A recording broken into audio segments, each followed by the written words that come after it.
Thank you, Mr. Speaker, sir.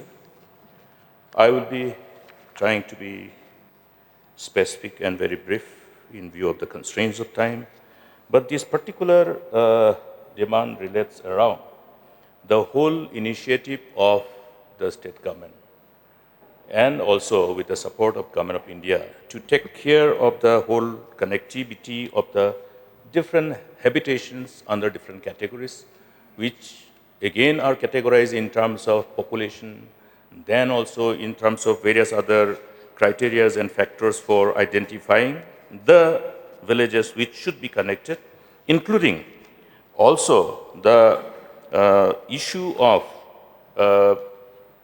factoring the parameter at the time of selection of the projects from the perspective of access to market, access to healthcare facility, access to educational institution.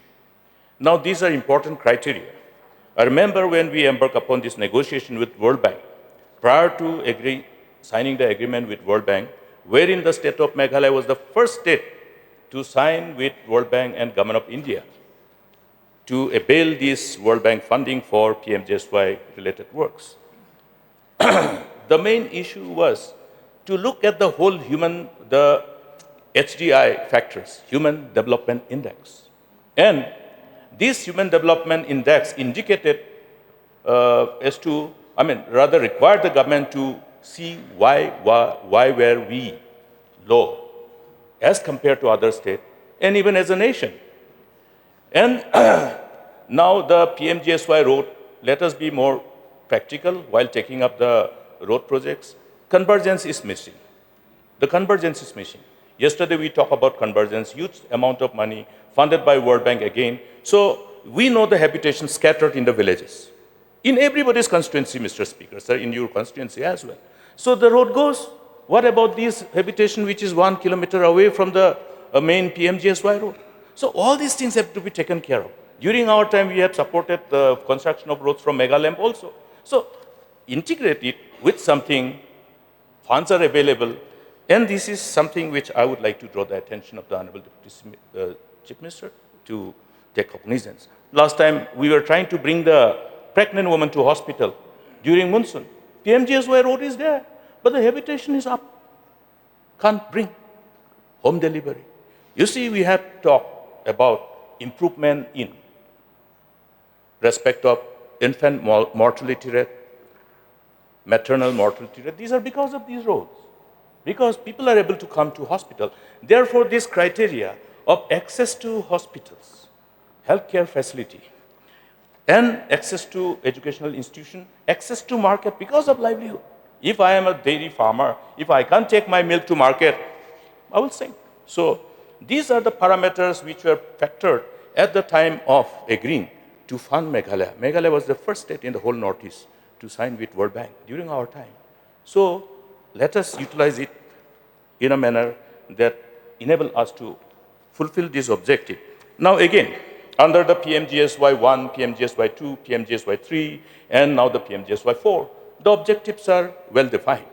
But at the time of selection, I think there is a need to see that all these selections are based on what is actually required to be done, because this particular phase is enabling us to also upgrade the roads. Now, the road which is used by people belonging to Resu constituency, Songsak constituency, also the Adengri constituency, from Gabal through your Gras Hongacham, we have already taken up under PMGSY. I am made to aware that some more investment was done from CRF. Rest, it's in the most dilapidated condition. I don't think with his age, our honorable member from Resu will be happy to travel to that area. I had a problem last time. I had a back pain. Huge potholes, bridges are timber. I remember how we were criticized for having timber bridges, but we still have, in spite of having money under MITP, money under this PMGSY. So this road must be taken up. Gabal to Dharam in Resu Velpara. This becomes an alternative. Remember 2014 when we had that massive landslide which dislocated at NH51. We could not for 2 weeks. Therefore, this becomes an alternative. It's a very crucial lifeline, alternative. So this must be prioritized. And another one is, we are privileged to have railway. People from William Nagar constituency, people from rest of the East Garo Hills, they have to go to railway station.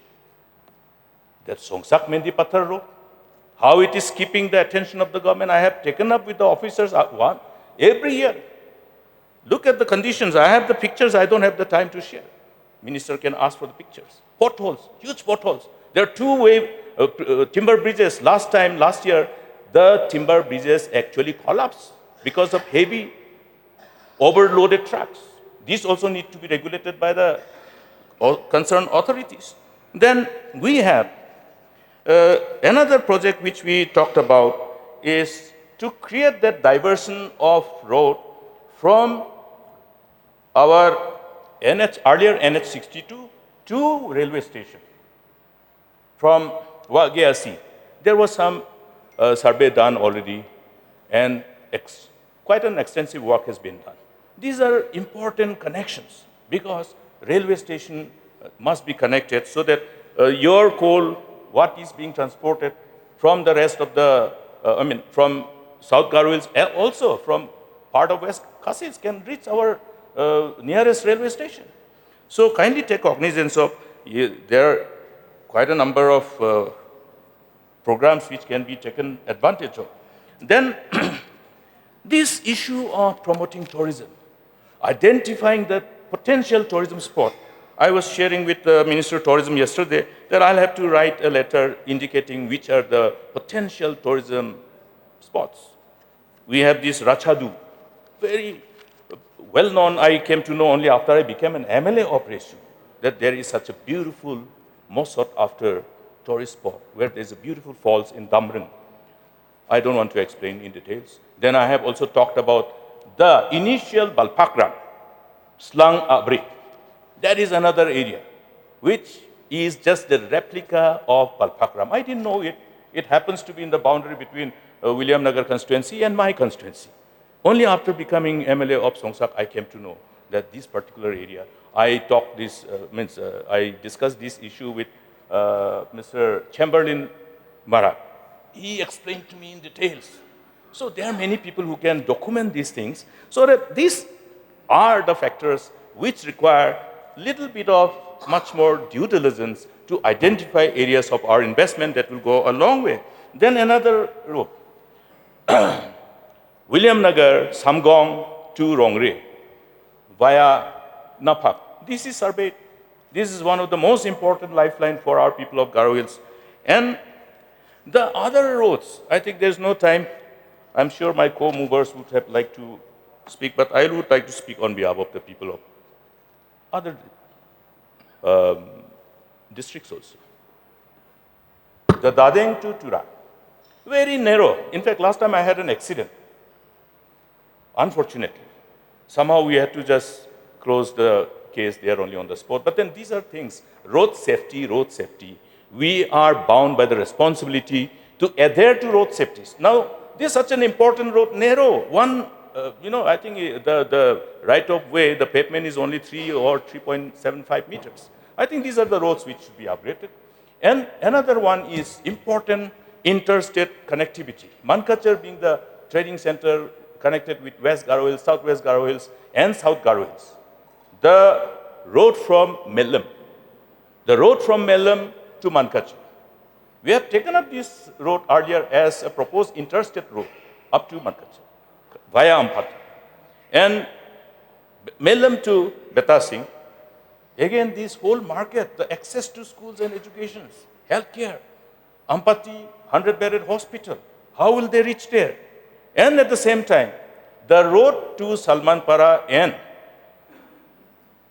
Purakhasi in a very dilapidated condition. Initially, they were making a DPR for half of the stretch of the road. We suggested that let total length be taken up. Another road, which is in a very dilapidated condition, is that Adugri to Purakhasi. Very bad shape. I took 2 hours to reach from Purakhasi to Chengapara, which takes actually hardly 40 minutes. So the kind of pathetic conditions of this road, I hope Honorable Deputy CM will take cognizance of these issues. Then another part is the issue of all these pending roads which have been taken up under PMGSY 1, PMGSY 2, which are yet to be closed. So I hope we give priority. Let some responsibility be given to the authorities so that they will take utmost responsibility for closure of these projects. Because I have seen in the whole minutes of the empowered committee, everywhere, every meeting, this is referred.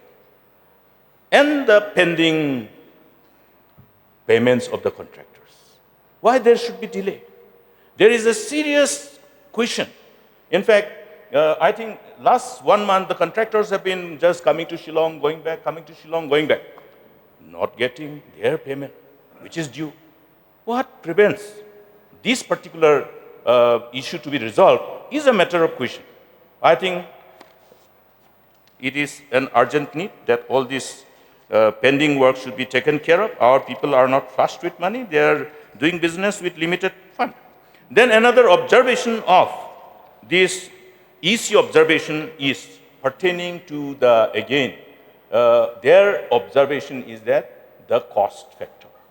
The cost factor seems to be, as we compare with the preceding PMGSY estimates and costs, it is on a substantially higher side. Then, when we corroborate, at the time of tendering, some of the bidders have quoted, which is below 15%, below 20%. That itself reflects that there is, some hidden added amount in the cost which is factored.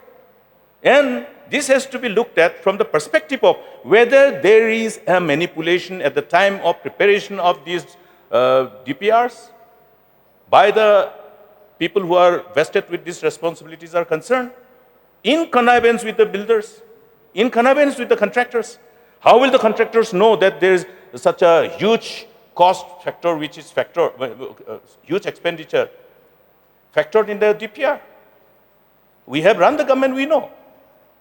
So therefore, there is a need to scrutiny, to keep the whole process of DPR for subjecting to appropriate scrutiny.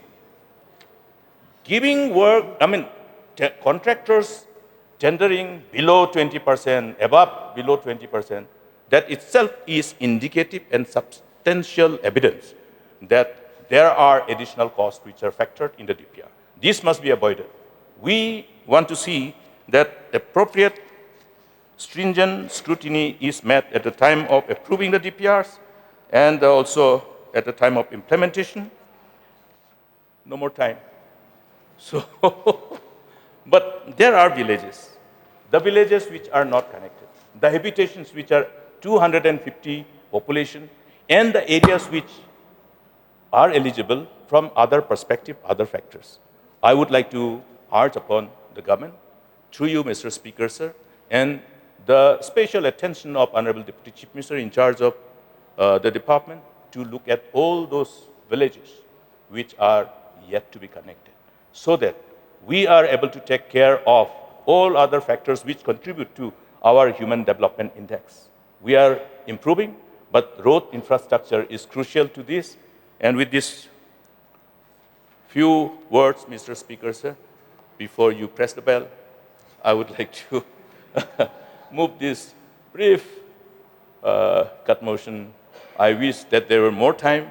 We tried our best not to move other motions. If you will extend the time, we can still go on because other members also may like. It's up to you. But from my submission side, I do respect your ruling. So with this brief submission, keeping in mind the expected response from the Honorable Deputy CM and the government, I move this cut motion in a very nutshell.